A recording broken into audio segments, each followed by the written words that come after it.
بات کرتے ہیں. ہمارے ساتھ موجود ہیں بیرسٹر عقیل شوکت یوسفزئی صاحب. آپ دونوں کا بہت بہت شکریہ. شوکت یوسفزئی صاحب فرمائے دیجیے گا کہ کیونکہ شاید اتنی غیر متوقع اور اتنی جلدی ایک لچک دیکھنے میں آئی ہے پی ٹی آئی کے موقف سے، from no dialogue to dialogue اور ہر صورت ڈائیلاگ، کہ شاید حکومتی صفوں میں آپ کو للکارنا یا تضحیک کرنا یہ ایکسپیکٹڈ ہی ہونا چاہیے تھا. یہ وزراء کی طرف سے کوئی چیلنج کر رہا ہے کہ سول نافرمانی کر کے دکھاؤ، سٹینڈ لے لو. کوئی کہہ رہا ہے کہ اب تو سزاؤں کا وقت آ گیا ہے، تو اب چیخیں نکل گئی ہیں، اب تو چاہیں گے مذاکرات کرنے. کیا ان سب باتوں سے قطع نظر آپ پھر بھی سنجیدہ ہیں اور ان چیزوں سے فلاؤنڈر نہیں ہو رہے؟ حکومت کی شروع سے یہ پالیسی رہی ہے کہ ان لوگوں کو روکا جائے، ان کو مارا جائے، ان کو، تو یہ تو سیاست نہیں ہوئی ابھی تک نا. تو ابھی دیکھیں سر مجھے ابھی سمجھ نہیں آ رہی کہ شوکت صاحب، اس سے پہلے میں حکومتی نمائندے سے بھی پوچھوں وے دے اسٹینڈ، کیونکہ پچھلے 24 گھنٹوں میں ان کی طرف سے جو بیانات آ رہے ہیں وہ بھی بڑے غیر تسلی بخش ہیں. تو میں تو یہ سمجھنے سے قاصر ہوں کہ آپ لوگ کرنا کیا چاہ رہے ہیں. پی ٹی آئی کی طرف سے بھی ابھی تک آفیشلی ایاز صادق صاحب کو کوئی ریکویسٹ نہیں بھیجی گئی. ابھی بھی وہ دنیا نیوز پہ موجود تھے اور کہہ رہے تھے کہ مجھ سے کسی نے کانٹیکٹ نہیں کیا آفیشلی. نہیں جی، کوئی ریکویسٹ نہیں بھیجی ہے. دیکھیں گورنمنٹ کی وہی کہہ رہے ہیں نا نہیں بھیجی کہ امن و امان قائم کرنا، یہ جو ترقی تو ٹھیک ہے نہیں بھیجیے تو ہمیں کون سی ضرورت ہے. ہم تو دیکھیں ایک عدالتی جنگ ہے وہ بھی ہم لڑ رہے ہیں، ایک سیاسی جنگ ہے وہ بھی ہم لڑ رہے ہیں. ہم تو اپنے سٹانس سے پیچھے نہیں ہٹے ہیں. ہم نے کون سا وہ کہا ہے کہ جی ہم نہیں کر رہے ہیں احتجاج؟ ہم تو احتجاج کر رہے ہیں. ہم نے احتجاج سے پیچھے تو نہیں ہٹے ہیں. اب یہ کہہ رہے ہیں کہ جی ان کو شاید 26 نومبر کو شکست ہو گئی ہے. اگر گولی چلا کے لوگوں کو بھگا کے یہ شکست کہتے ہیں تو ٹھیک ہے، ساری دنیا دیکھ رہی ہے. کون سا پولیٹیکل ورکر ہے جو گولیوں کے سامنے کھڑا ہو جائے؟ مجھے بتائے. یہ تو دیکھیں پولیٹیکل سٹرگل جو ہے یہ جاری ہے اور یہ ایک مگر شوکت یوسفزئی صاحب، بالکل میں یہ سمجھتا ہوں کہ ہمیں غیر سنجیدہ رویہ نہیں اپنانا چاہیے. دیکھیں مشکل وقت ہر جماعت کے اوپر آتا ہے اور مشکل وقت ہے، پاکستان کے اوپر بھی مشکل وقت ہے. اب مزید دیکھیں، اگر آپ یہ سمجھتے ہیں کہ عدم سیاسی استحکام پیدا کر کے ہم جو ہے نا ترقی کر لیں گے تو یہ غلط فہمی ہے. آپ نے سب سے پہلے امن و امان اور سیاسی استحکام لانا ہے. بدقسمتی سے اب تو مولانا فضل الرحمان بھی نکلنے والا ہے، تو ان کی تو کوئی پالیسی ہے نہیں. یا تو یہ جان بوجھ کر اس طرح کر رہے ہیں کہ جی اس طرح بس ازل بزل کریں اور اپنا وقت پورا کریں، یا تو یہ کرنا چاہتے ہیں. اگر یہ صحیح سنجیدہ لوگ ہیں، ملک کو ترقی کی طرف لے جانا چاہتے ہیں، یہ بہترین موقع ہے. اگر پی ٹی آئی نے کہہ دیا ہے، اب یہ کہتے ہیں جی یو ٹرن لے لیا ہے، فلاں لے لیا ہے. ہم سیاسی لوگ ہیں، ہم اپنے آپ کو ثابت کر رہے ہیں کہ آپ اس قابل نہیں ہیں کہ آپ سے مذاکرات کیے جائیں. لیکن آپ بار بار کہتے رہیں کہ جی ہم یہ مذاکرات نہیں کرتے، یہ سیاسی لوگ نہیں ہیں. ہم ابھی کہہ رہے ہیں کہ آج وہ مذاکرات کریں، اب آپ کہہ رہے ہیں جی ہم مذاکرات نہیں کرتے. نہ کرو، ہم تو اپنی سیاسی جدوجہد سے واپس نہیں ہو رہے. ہم نے کب ہتھیار پھینکے کہ ہم کہہ رہے ہیں کہ جی ہم آئندہ جدوجہد نہیں کریں گے لہٰذا آپ سے مذاکرات کریں؟ بھائی آپ نے کرنا ہے کریں، نہیں تو 14 دسمبر کوئی دور ہے، پھر آپ کیا اس کا سامنا کر سکیں گے؟ اس کو برداشت کر لیں گے آپ؟ یہ ملک کا سوال ہے، یہ کوئی عمران خان یا کسی ایک پارٹی کا سوال نہیں ہے. اس نے موقع دے دیا آپ کو. اس وقت نہ ہیومن رائٹس کا کوئی خیال رکھا جا رہا ہے، نہ رول آف لا اس ملک کے اندر. اس ملک میں ہے کیا؟ یہ تو جس کی لاٹھی اس کی بھینس والا حساب کتاب ہے. تو جس طرح آپ نے کرنا ہے، آپ نے مارنا ہے، آپ مارتے جائیں.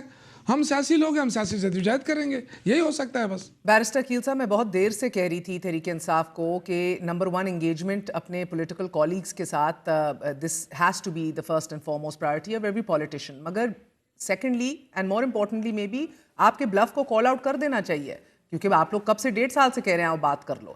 دے seem to be calling your bluff and you seem to be falling for the trap. Sir بسم اللہ الرحمن الرحیم. مہر صاحبہ بہت بہت شکریہ. دیکھیں I fail to fathom the change of heart and the change of tone and tenor in the past 10 months. آپ نے بھی دیکھا، قوم نے بھی دیکھا، عوام نے بھی دیکھا، ہم نے بھی دیکھا. From Prime Minister's maiden speech all the way up till day before yesterday, تب تک تو یہ کہتے تھے ان سے کیوں بات کریں، ان کی کیا مجال، ان کی کیا جرت، ان کے پاس تو مینڈیٹ نہیں ہے، یہ allegedly فارم 47 کی حکومت ہے، یہ چور ہیں، ہم ان سے بات نہیں کریں گے come what may. And now all of a sudden a significant departure جو ان کی اسٹیٹڈ پوزیشن ہے، جو کہ خوشائن بات ہے. سابق D G I S I for the first time in our history, وہ چارج شیٹ ہو گئے ہیں اور بڑے سنگین معاملات میں چارج شیٹ ہو رہے ہیں. کیا آپ کو، کیونکہ پچھلے 48 گھنٹوں سے آپ کی جماعت کہہ رہی ہے کہ الٹیمیٹ بینیفیشری عمران خان تھا، do you then ultimately also seeing him being tried in a military court? And secondly and more importantly sir, کیا اس صورتحال میں آپ کی حکومت زیادہ اپنے آپ کو اوور کانفیڈنٹ محسوس کر رہی ہے؟ آپ نے لیجسلیشنز بھی کرا لیں، جوڈیشری کو بھی اپنی جگہ پہ ڈال دیا جدھر فٹ دیکھنا تھا، everything seems to be in order, Faiz کے چکر کے اندر یہ بھی دھل جائیں گے؟ نہیں میں صاحبہ بالکل بھی نہیں. دیکھیں ہم نے ان ٹرمز آف لیجسلیشن جو ہم نے بہتر سمجھا وہ ہم نے بصیت پارلیمان وہ لیجسلیٹ کیا اور وہ قوانین ہم نے اس پہ امینڈمنٹس بھی لے کے آئے. پارلیمنٹ کی تو بات نہ ہی کریں نا بیرسٹر صاحب. لیکن وزراء آتے نہیں ہیں, جو قانون سازی آپ لوگ خود کرتے ہیں اس کو خود جا کے اس کو ڈسون کر دیتے ہیں, سائن کراتے نہیں ہیں صدر سے, اس کے اندر 100 کیڑے نکال دیتے ہیں. ہم نے بصیت پارلیمان قانون سے بنی. دیکھیں ہم نے بصیت پارلیمان اپنا کام پورا کیا and then an objection of course has been raised by the president. ہم نے سینٹ نے بھی پاس کیا, نیشنل اسمبلی بھی پاس کیا. Is the president anybody to raise that kind of an objection and not sign a bill which has been passed by the Senate and the National Assembly? Our legislative competence and capacity after the 18th Amendment and devolved subjects. Competence and capacity ہے معذرت کے ساتھ barrister صاحب, مگر look at the larger picture here. آپ کا over confidence ہی ہے کہ جب آج آپ کے دروازے پہ حزب اختلاف آ کے کھڑی ہے کہ پارلیمان سے رستہ نکال کے دیں, حل تراش کے دیں, آپ لوگ ان کا مذاق اڑا رہے ہیں. قطعاً نہیں, یہ اوور کانفیڈنس نہیں ہے. نہیں دیکھیں I think that's not the question. The question is who will actually guarantee for them.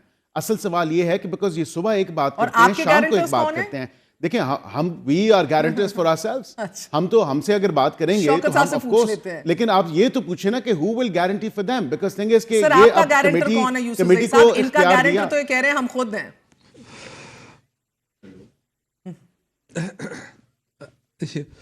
پہلی بات تو یہ ہے کہ کتنا تضاد ہے نا, کہ ویلکم بھی کرتے ہیں کہ جی اچھا ہوا کہ یہ سیاسی ڈائلاگ پہ آ رہے ہیں, پھر اس کے بعد یہ کہ نہیں جی انہوں نے دیر کر دی.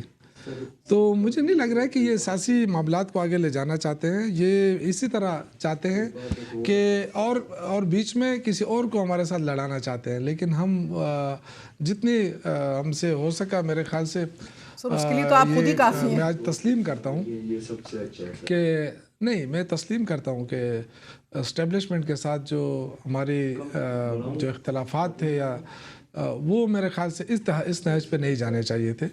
اور جو چیزیں تھیں بالکل ہمیں تھرو ڈائلاگ ہی حل کرنا چاہیے تھا. اور میں اس کو دیکھیں, ہم شروع سے کہہ رہے ہیں کہ ہم ڈائلاگ کرنا چاہتے ہیں لیکن با اختیار لوگ آئیں. اب با اختیار اب ان کو جتنے وزراء صاحبان آتے ہیں نا, ان کی باتوں میں کوئی وزن نہیں ہوتا ہے. دوسری طرف حکومت دیکھیں تو حکومت کی طرف سے بھی آپ دیکھیں, وزیر اعظم جب خود کہتا ہے کہ یہ دہشت گرد ہیں, یہ دہشت گرد تنظیم ہے, تو آپ بتائیں کہ مذاکرات کیسے کیے جائیں, کس کے ساتھ کیے جائیں. یہ تو پہلے اپنی گارنٹی بتائے نا, کہ پرائم منسٹر خود کہہ رہا ہے کہ یہ دہشت گرد ہے, دوسری طرف کہہ رہا ہے کہ جی یہ مذاکرات نہیں کرتے ہیں.